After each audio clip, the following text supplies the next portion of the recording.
Les faux Christ ont continué à apparaître, même au cours des siècles derniers. Certains hommes ont accédé à la célébrité en prétendant être Dieu ou son bras droit. Ils se sont souvent appuyés sur la Bible, mais se sont ensuite emparés d'un verset ou d'une idée pour construire leur propre théologie, transformant ainsi leur groupe en une secte autoproclamée. Les chefs de secte attirent souvent leurs victimes en se présentant comme des chrétiens qui croient en la Bible.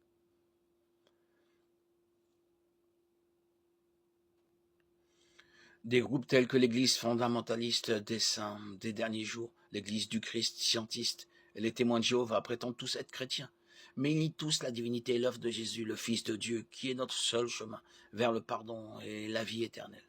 Jean 14, 6. Plus récemment, une prolifération de faux Christ a vu le jour dans un endroit inattendu, les chaires des églises chrétiennes. Lorsqu'un enseignement réinvente Jésus ou minimise intentionnellement les vérités les plus difficiles de son évangile, il s'agit d'un faux Christ.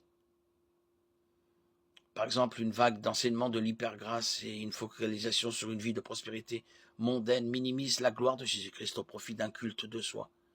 Dans de tels cas, Jésus, lorsqu'il est mentionné, est souvent présenté comme un simple ticket d'entrée pour recevoir les bénédictions de Dieu. Dans cette génération d'analphabètes bibliques, de nombreux auditeurs avalent avec empressement cette version artificielle du Christ, sans jamais remettre en question la doctrine déformée qui l'a conçue. Même lorsque les gens ont la possibilité de se décider pour Jésus, il faut se poser la question suivante: à quel Christ s'engage-t-il? De Timothée 4.3.4 nous prévient qu'un temps vient où les gens ne toléreront pas la vraie doctrine.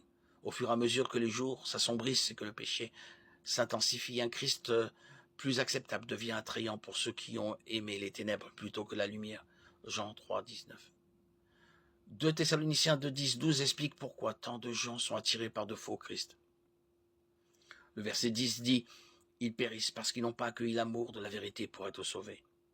Lorsque les gens refusent d'aimer la vérité, le vrai Jésus ou la sainte parole de Dieu, alors Dieu les livre à leur propre idée et à leur faux Christ, dont aucun n'a le pouvoir de sauver.